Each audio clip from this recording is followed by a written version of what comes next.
Malgrat estigui al contrari, un dels punts més forts d'Akira Toriyama a l'hora d'escriure Bola de Drac era la seva coherència a l'hora de desenvolupar combats i personatges. En aquest canal s'analitzarà des d'una perspectiva enfocada exclusivament en el manga, l'única font canònica, i comprovarem com sovint les guies oficials no entenien l'obra i la feien semblar molt pitjor del que era en realitat. Els primers combats de la saga dels androides són interessants, però també prou curts com per poder-ne encabir varis en un sol vídeo.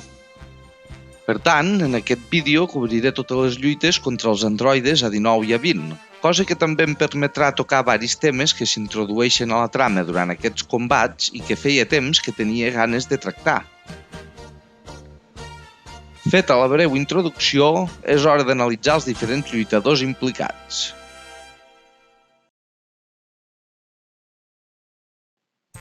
Després dels 3 anys d'entrenament per preparar-se pels androides, el Son Goku s'ha acostumat una mica a la seva forma de superguerrer i ha augmentat un pèl el seu poder. Però és un increment molt petit en comparació amb els que havia tingut fins ara en entrenaments semblants o fins i tot molt més curts. Això es deu a que el Son Goku ja ha arribat al límit de les seves capacitats físiques i a partir d'ara tota millora li vindrà exclusivament a través d'un major domini del ki, sobretot en les formes de superguerrer. Però d'això el Goku no en pren consciència fins que entrena a la sala de l'esperit i el temps. A més, ja abans de començar a lluitar contra els androides comença a mostrar símptomes clars de la malaltia cardíaca, cosa que afecta clarament el seu poder, tal com ens comenta el cor petit. I no és una afectació que es limiti al poder perdut inicialment. A mesura que el Goku va lluitant, la seva condició empitjora, amb la qual cosa el poder que esteu veient ara mateix en pantalla només aplica l'instant mateix en què el Goku es transforma en superguerrer. Aquest desgast se li reflecteix en la resistència, que li cau en picat.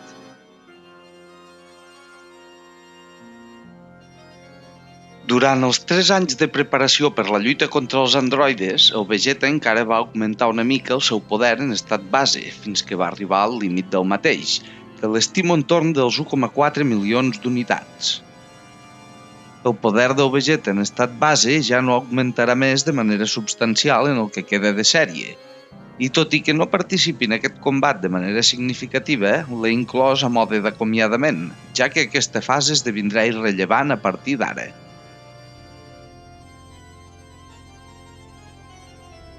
El cor petit es va passar els 3 anys de preparació pels androides entrenant amb el Goku i el Son Gohan. Per tant, quan diu que el Vegeta ha superat el Goku, sap perfectament de què parla. Que el Vegeta el superi tan fàcilment, aprèn a convertir-se en superguerrer poc abans de deixar la Bulma embarassada del Trunks, pot ser quelcom que li grinyoli a molta gent, però en realitat no deixa de ser un detall excel·lent del mestre Toriyama. El Vegeta té un poder molt més alt que el Goku en estat base, que aconsegueixi superar-lo, per tant, és de sentit comú, però que ho faci per poc ja ens dona a entendre que el superguerrer del Vegeta està molt més verd que no el del Goku. Sí, al còmput global el Vegeta és més fort, però dista molt de ser-ho en la mateixa proporció que comparant estats base, cosa que implica que la forma de superguerrer del Goku li multiplica més la força que no la del Vegeta. Feta la puntualització, però, i amb l'atac del Kaito fora de l'equació, doncs no és viable utilitzar-lo mentre ets superguerrer degut a l'agressivitat implícita de la forma, fins i tot quan es domina. Aquest és el primer cop des del seu combat a la Terra que el Vegeta aconsegueix superar el Goku netament, és a dir, no només en nivell de poder, sinó al còmput global com a lluitador.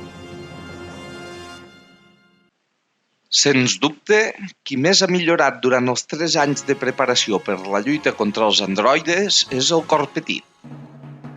El camí per evolucionar el superguerrer encara era un misteri a aquestes alçades de la sèrie. Per tant, el marge de millora pel Goku era pràcticament nul.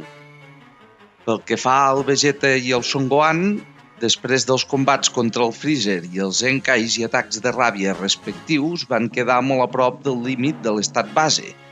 El Vegeta el va aconseguir trencar transformant-se en superguerrer, però amb un domini intern del ki molt més baix que no el Goku, el multiplicador de la transformació tampoc era res de l'altre món. Entre 2 i 3 cops el seu poder en estat base i força més a prop de multiplicar-lo per 2 que no pas per 3. El cor petit, en canvi, són figues d'un altre paner. Reconciliant les seves dues naturaleses amb el sacrifici per salvar el Son Gohan, ja se li va desbloquejar part del seu potencial exagerat, i fusionant-se amb el Nail va quedar gairebé completat. Per tant, a diferència de la resta de personatges que s'apropaven als seus límits naturals, transformacions a banda, el cor petit tenia tot el seu nou potencial per destapar.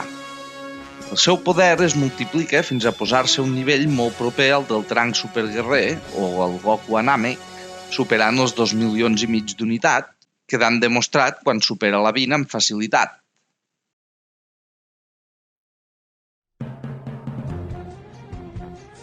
L'A-19 és un lluitador força desequilibrat, destacant sobretot en defensa, tal i com es pot veure per com aguanta la pallissa inicial que li clava el Goku. El Ki li he posat en ser menys, però prioritza totalment el cos a cos en combat, sent els rajos d'energia que treu pels ulls l'únic que el veiem fer servir. Per tant, podria ser més baix.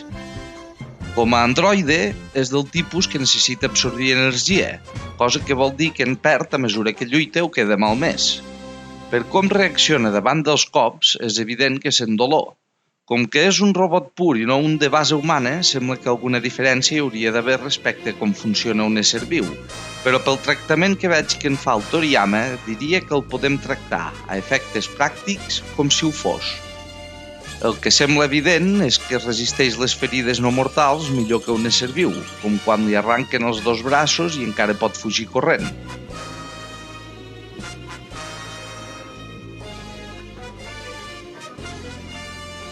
L'A-20 destaca sobretot en velocitat, tal i com podem veure per la manera com aconsegueix esmunyir-se entre les roques i despistar el Vegeta superguerrer, però tampoc és una velocitat excessivament alta. L'escenari el beneficiava molt a l'hora d'amagar-se, tal i com es pot veure al seu combat amb el cor petit. En poder, ha de ser prou fort com perquè el Vegeta, després de perdre energia lluitant contra l'A-19, es vegi forçat a fer una catxa per intimidar-lo i poder-se recuperar abans de lluitar-hi. Sabem que el Dr. Gero havia anat reduint el poder dels androides, com a mínim a partir de la 16, per tal de poder-los controlar millor. I crec que el projecte de l'A-19 ja el va fer tenint en compte la seva posterior transformació en androide. Tot i que l'A-19 era obedient, sembla evident que el Dr. Gero no va voler córrer cap risc i també el va fer el suficientment feble com per poder-lo controlar en tot moment. Per tant, estimo que el poder inicial del Dr. Gero ja era més alt que el poder màxim de l'A-19, tot i que tal i com passa amb l'A-19, crec que el Dr. Gero hagués pogut augmentar força més el seu poder si hagués tingut l'ocasió d'absorbir més energia. Tret de la diferència de poder i en les característiques de combat, però, el funcionament general em sembla idèntic al de l'A-19. Regles establertes. Com de costum, abans d'analitzar els combats, fem un repàs ràpid a les regles internes de la sèrie que els regeixen. El combat de l'A-19 contra el Goku comença amb un Goku visiblement debilitat. Encara no en sabem el motiu, però el Toriyama ja ens deixa ben clar des d'un bon principi que hi ha alguna cosa que no acaba de rutllar bé. El Goku comença dominant clarament el combat, amb un A-19 que no aconsegueix connectar cap cop i, en canvi, no para de rebre. I tot i que a jutjar per la manera com s'aixeca després de rebre els cops ja es pot veure que té una resistència al dolor superior, el Dr. Gero ens deixa clar via monòleg intern que el combat l'està afectant i que l'A-19 està perdent energia. Que el Goku no estava bé ja ho vèiem, però ens ho acaba de confirmar el cor petit quan observa no només la pressa que sembla tenir per rematar el combat, sinó el fet que el seu poder com a superguerrer sigui molt més baix del que hauria de ser. El Yamcha llença la hipòtesi que potser l'androide li ha absorbit l'energia, com quan el van agafar a ell, però el cor petit observa que l'androide ni tan sols ha pogut tocar, de moment. El Goku, en un intent desesperat per rematar el combat, llença un Kamehameha a plena potència, però lluny de rematar la feina, només serveix per enfortir encara més l'A-19, que a l'absorbir-lo amb el palmell de la mà no només recupera la força que havia perdut, sinó que la incrementa. Comença el segon assalt amb un A19 més fort que mai i un Goku ja visiblement molt cansat. En capacitats ofensives, l'A19 ja s'ha posat al nivell del Goku i pot connectar cops, cosa que sumat a la seva defensa superior fa que ja tingui un avantatge clar al combat. El Goku està tan desesperat que sense pensar està a punt de llançar un segon Kamehame i només és per l'advertència del cor petit que no ho acaba fent. El Goku, definitivament, no està bé. No només pel desgast evident, sinó perquè comet errors que no són propis d'ell. Veient l'estat en què es troba, el Son Gohan pensa en la malaltia del cor. El Krillin, d'entrada, no en fa cas, perquè dona per suposat que el Goku ja s'ha d'haver curat amb la medicina del futur i li dona una mongeta màgica, però aquesta resulta ser totalment inefectiva. Resulta que per algun motiu, que explicaré en detall al vídeo corresponent, la malaltia no l'havia afectat de la mateixa manera que a la línia temporal original i els símptomes no els ha començat a notar fins ara, que en plena lluita li han sortit amb força. Per tant, el Goku no s'havia pres la medicina, encara. Amb el Goku ja al límit, l'A19 remata el combat clavant-li un cop que li fa perdre la forma de superguerrer i posant-se-li a sobre per absorbir-li la poca energia que li pogués quedar. El cor petit intenta intervenir, però l'A20 l'esquiva fàcilment i el deixa fora de combat amb uns rajos d'energia que treu pels ulls. Quan sembla tot perdut, de sobte el Vegeta fa una entrada triomfal, salvant el Goku, que és el seu objectiu real i que lògicament no tindria cap gràcia guanyar si està tan debilitat i encara menys deixar que el mati algú que no sigui ell. Amb el Vegeta en escena, el cor petit s'aixeca. Resulta que havia estat fent comèdia per tal que els androides el perdessin de vista i poder ajudar el Goku. Té sentit que el cor petit opti per aquest estratagema, ja que no coneix les capacitats de l'A20, i cal rescatar el Goku el més aviat possible. I de passada, el Toriyama ja ens comença a reintroduir el cor petit com a personatge, convertint-lo en aquest estratega dels combats que fins ara no havia sigut, però que acabarà sent el cor petit que tots recordem. Això ens porta al segon combat del vídeo, el Vegeta contra l'A19. El Vegeta té un as a la màniga, però resulta que durant aquests 3 anys també ha aconseguit convertir-se en superguerrer, i a diferència del Goku, ell no està malalt.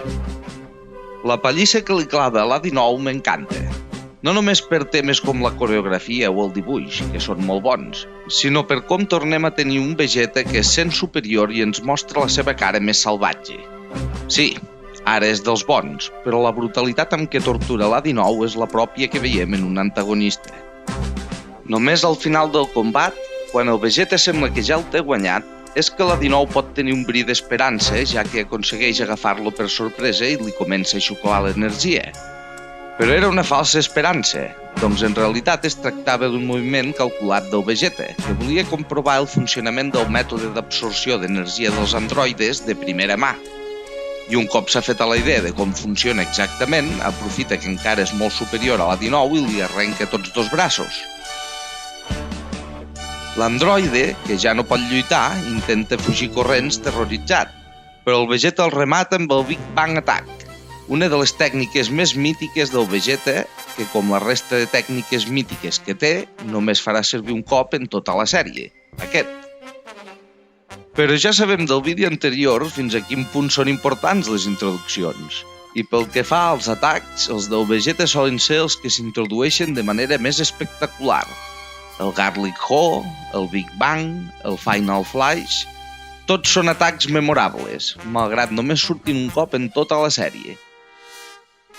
Tornant als combats, amb l'A19 mort i l'A20 intimidat, el Vegeta recupera via mongeta màgica i inicia la persecució de l'androide, que s'havia amagat entre les roques. En un moment donat, l'androide s'adona que pot agafar el cor petit per sorpresa, i així ho fa, absorbint-li l'energia, però en fer-ho delata la seva posició i queda acorralat. El cor petit es recupera via mongeta màgica i demana lluitar tot sol amb l'A20, cosa que el Vegeta accepta perquè ja és sap molt superior a l'androide. I amb un A20 confiat que podrà absorbir un altre cop l'energia del cor petit i amb sort superar el Vegeta, és que comença el tercer combat, el cor petit contra l'A20.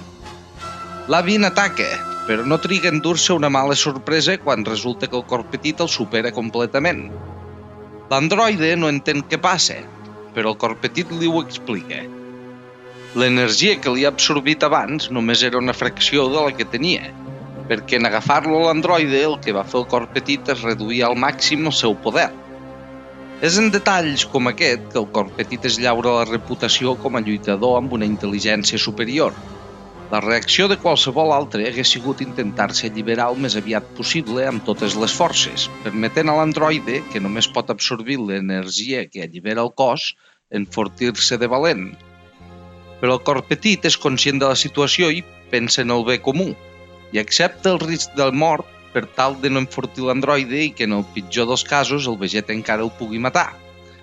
La jugada li surt perfecta, però, doncs el Son Gohan el pot salvar abans l'androide no el mati i amb el poder recuperat per la mongeta màgica segueix sent clarament superior a l'A20. Arribem al moment on el cor petit li talla el braç al Dr. Gero, que representa el final del combat, ja que l'únic que pot fer l'A20 arribats a aquell punt és fugir aprofitant l'aparició desafortunada de la Bulma. Aquests 3 combats són força senzills des d'un punt de vista d'evolució de nivells de poder. Només l'A19 contra el Goku Superguerrer té una dinàmica una mica complexa pel tema de la malaltia. L'objectiu dels combats és reintroduir els nostres herois després dels 3 anys d'entrenament i iniciar la trama de la saga fent patent que hi comencen a haver canvis clars en comparació amb el que havia explicat el Trunks. El Goku no emmalaltint fins al dia que apareixen els androides i no 6 mesos abans com hauria d'haver passat, o el fet que sigui precisament mentre lluiten contra l'A20 que el Trunks torna del futur i ni tan sols reconegui els androides contra els que els nostres herois han estat lluitant. La brutalitat del Vegeta i la intel·ligència del cor petit les considero 2 reintroduccions molt bones, sobretot la del cor petit. M'explico. D'una banda, per les circumstàncies de la saga anterior, el Vegeta s'havia començat a mostrar tou, sobretot pel fet de saber que se les veia amb enemics superiors. Però amb la brutalitat i supèrbia que demostra com a superguerrer, per qui es llegeixi la saga per primer cop no em sorprendria que, arribats a aquest punt, pugui pensar per un moment que l'enemic final de la saga, més que no els androides, acabi tornant a ser el Vegeta, no sent fins que el Trunks ens revela que aquests no són els androides dels que ens va avisar, que queda clar que el focus del conflicte no serà el príncep dels guerrers, queda clar que tindrem un Vegeta desbocat, més que no el Vegeta previngut i calculador de la saga anterior. Però encara em sembla més impressionant la del cor petit. Si jutgem el cor petit pels seus combats inicials, és un personatge clarament més inexpert que el Goku en combat i molt més impulsiu que no pas ell. I en canvi, al final de la sèrie és vist per tothom com un lluitador estratega intel·ligent. I això ho devem precisament a aquesta saga i, en gran part, a aquests combats. Tenint en compte la intenció del Toriyama de cara al personatge, aquesta mostra d'intel·ligència no és sinó un primer tast del cor petit post-fusió amb Déu. El nou cor petit destacarà en intel·ligència i, tot i que argumentalment parlant tindria més sentit que el Toriyama hagués colat la fusió amb Déu abans d'aquest combat per accentuar encara més l'aportació de Déu a nivell espiritual i de saviesa, fent-ho així tampoc és que desentoni en absolut. Doncs el primer tast real del personatge ja ho vam tenir quan va decidir explicar l'amenaça dels androides sense posar en perill l'existència del Trunks. I tenint en compte la naturalesa totalment improvisada de la sèrie, el Toriyama l'escrivia pràcticament setmana a setmana, sense planificar-la tant com es sol fer avui en dia, no crec que s'hagués pogut fer millor de com es va acabar fent el manga que tots coneixem. Així doncs, estem davant d'uns combats molt bons, malgrat distin de ser els més complexos de la sèrie. I fins aquí el vídeo d'aquesta setmana. Espero que us hagi agradat i que ens veiem als propers. Salut!